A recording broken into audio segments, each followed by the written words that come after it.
Alors suite à une demande, on va faire un petit tutoriel rapidement sur le mapping dans 3D Studio Max. Donc on va ouvrir notre éditeur de matériaux. Si jamais vous avez déjà une scène avec les matériaux mais qui ne sont pas affichés dans l'éditeur, on se met sur une petite boule vide et on utilise la petite pipette pour venir choisir le matériau qu'on veut venir voir se mettre dans l'éditeur. Alors ça prend un peu de temps parce qu'il est appliqué à beaucoup d'objets. Une petite correction pour y voir mieux. On voit bien qu'on récupère la texture de végétation. Donc ça c'était la petite astuce. Ensuite pour ce qui est du mapping à proprement parler, on va travailler sur un poly. On va venir appliquer un modificateur Unwrap UVW pour pouvoir travailler sur les coordonnées de texture. On voit que ce modificateur va créer un espèce de nouveau maillage en vert tout autour des polygones. Et c'est ce maillage là qu'on va retrouver ici en vert. Quand on clique sur Edit pour ouvrir la fenêtre d'éditeur du VW, on retrouve le même maillage. Alors c'est surprenant puisqu'on a plusieurs polygones ici, mais on n'en retrouve que deux ici. C'est tout simplement parce que comme ils sont identiques, on ne va pas s'amuser à remapper ce polygone là, alors qu'on a exactement le même ici. On peut voir que si on se place en mode face, que je sélectionne cette face là, j'ai cette sélection là qui s'affiche, je sélectionne celle-là, c'est la même sélection qui s'affiche. Pareil au milieu, vu que ce sont les mêmes textures à afficher, on s'enquiquine pas de refaire le mapping à chaque fois. Alors pour faire ça, on va venir ici lui demander d'afficher la texture pour y voir un peu mieux. On peut aller ici dans Advanced Options, lui demander d'afficher une grille. On peut régler ici la taille de la grille.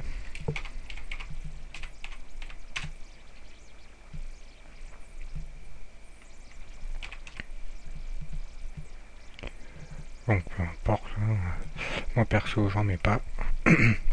Le Husky Stop Bitmap Size, ça va utiliser une taille générique pour le bitmap, ce qui fait qu'il est de moins bonne qualité, mais il s'affiche beaucoup plus vite dans votre éditeur du VW. Si vous ne le faites pas, il prend un peu plus de temps. Il faut penser aussi une petite chose, à augmenter la luminosité. Il me semble que par défaut elle est à 0,5 je crois, ce qui peut être assez faible.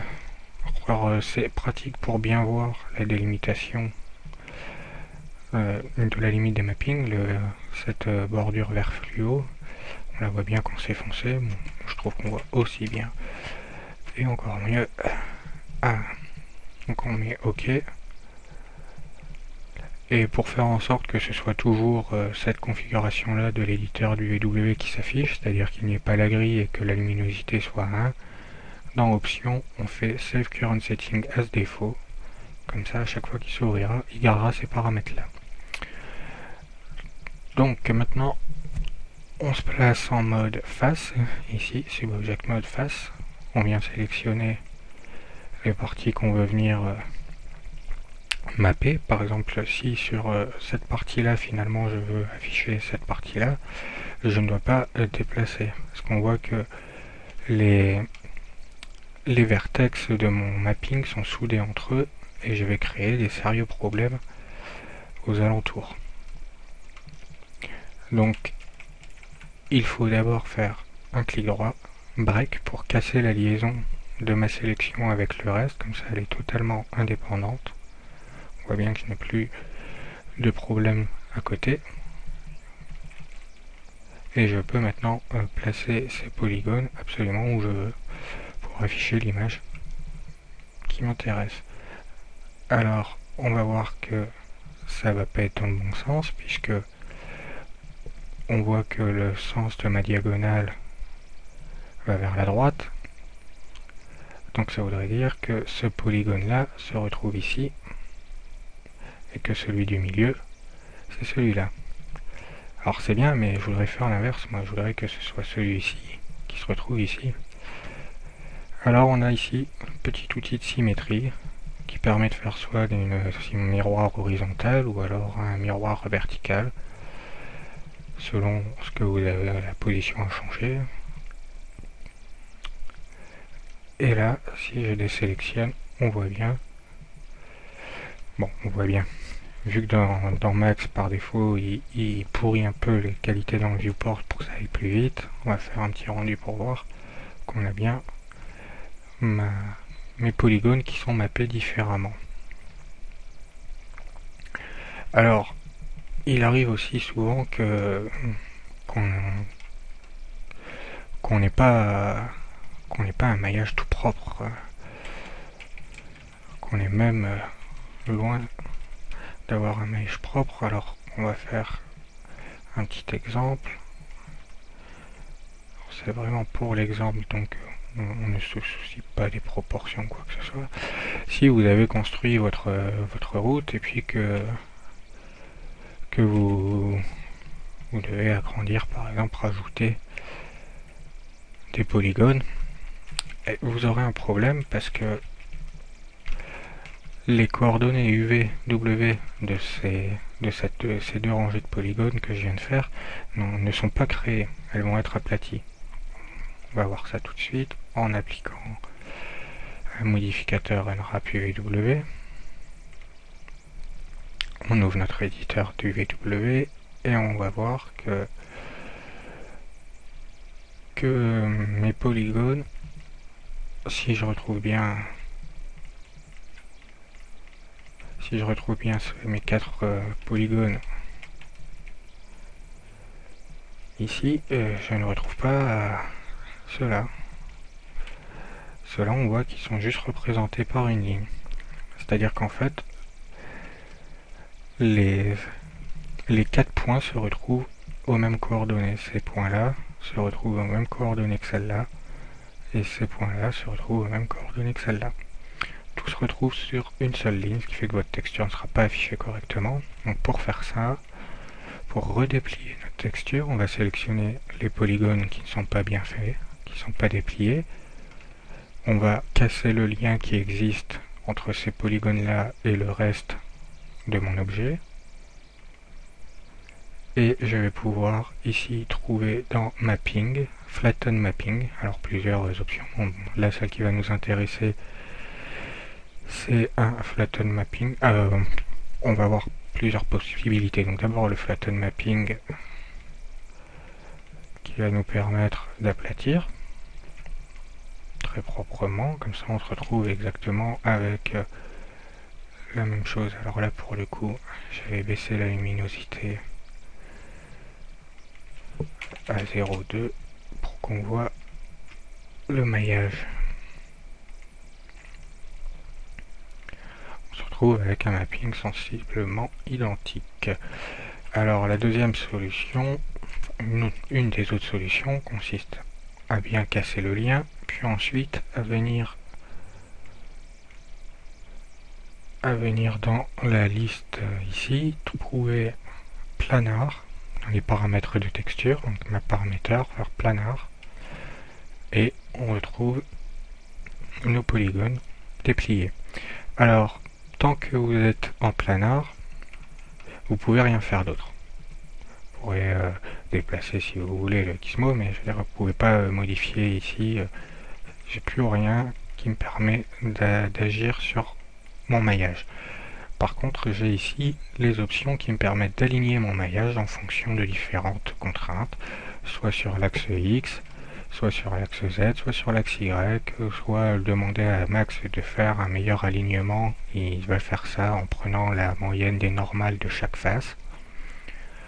Fit, il va essayer de faire correspondre au maximum la dimension des polygones avec la dimension des textures. Align to View, il va faire une projection par rapport à la normale du plan de votre vue. center, il va centrer le tout, et reset, il reset. Alors là, en l'occurrence, pour faire une projection, le plus judicieux, c'est une projection sur l'axe Z, c'est-à-dire qu'on va aplatir par-dessus nos polygones. Et on voit bien qu'ils se retrouvent bien cassés, enfin bien dépliés.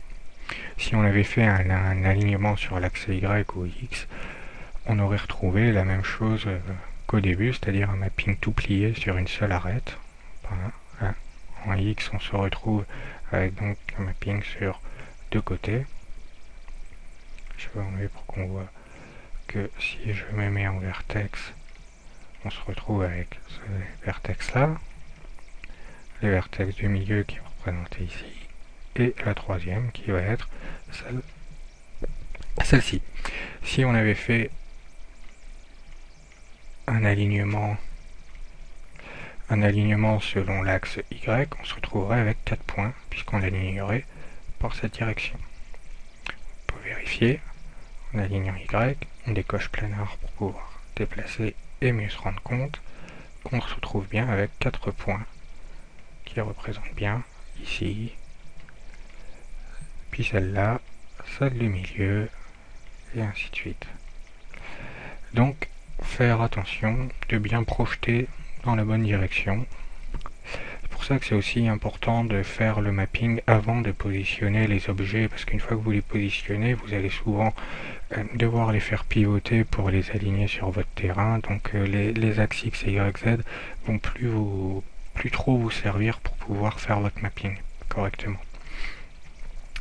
Ensuite, une chose également, c'est que là, en mode vertex ou arête, vous n'avez pas accès aux paramètres de texture ici.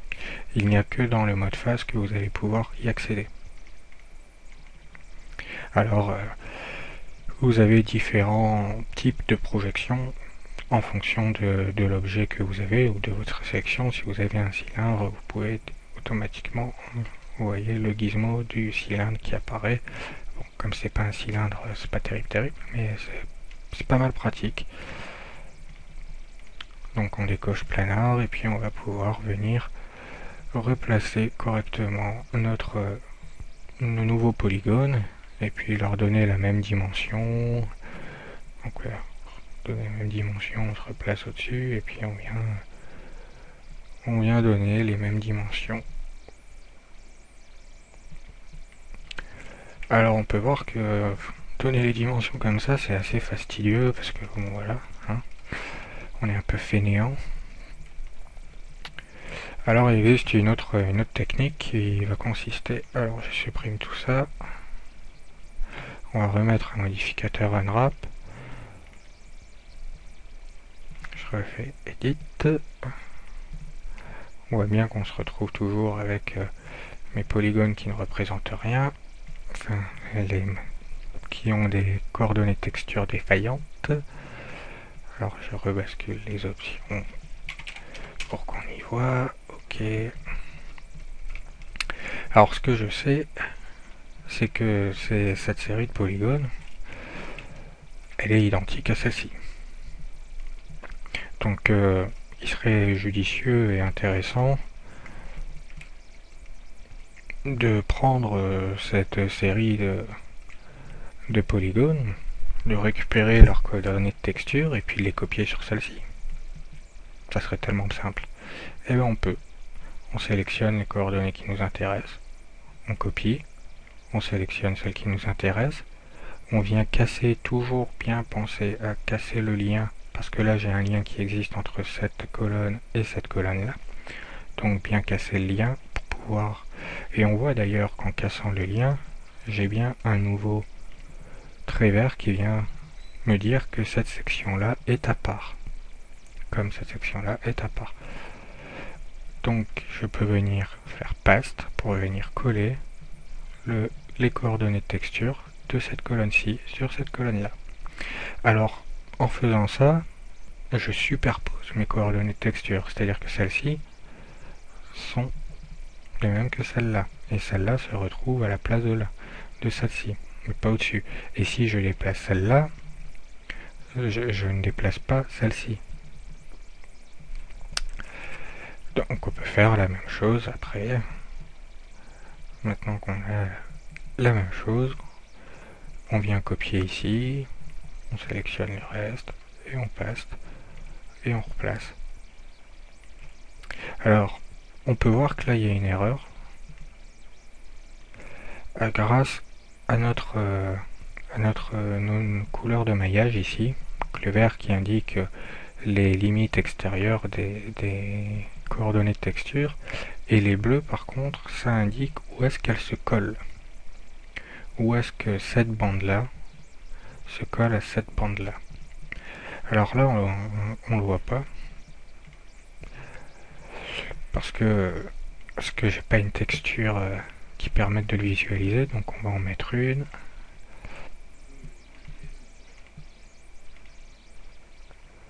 Et on remet un mapping, un unwrap UV, on rouvre l'éditeur,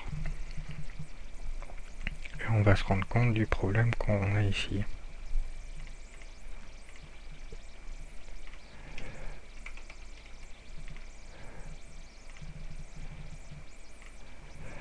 On voit bien que cette bande-là n'est pas dans le bon sens, puisque ce morceau du rocher devrait se retrouver ici. Et ici, c'est pas très normal qu'on se retrouve avec une bande verte là tout le long, puisque elle devrait être à la limite sur ce côté-là. On a bien un problème avec ce polygone si on le casse, qu'on vient le mettre à un endroit pour avoir comme ça, pour avoir des angles, se rendre compte qu'ils ne sont pas orientés correctement. Cet angle-là affiche cette partie-là, et pourtant on aurait espéré qu'il affiche plutôt celle-là.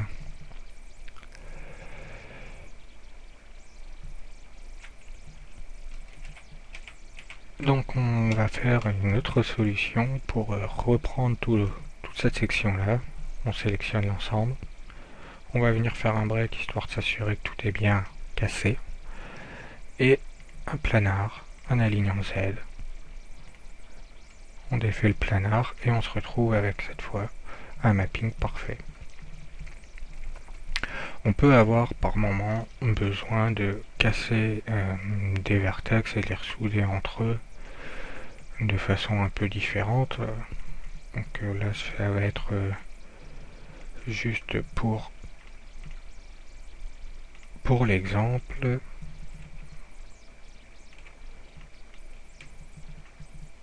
On voit que j'ai cassé mes vertex et que je peux déplier mon mapping absolument comme je veux.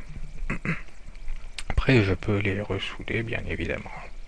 Alors on peut aussi les ressouder en clic droit Weld Selected, ou quand ça marche pas, un Target Weld, on sélectionne lui et on vient le coller à la destination qu'on veut. Alors après, pour réaligner correctement,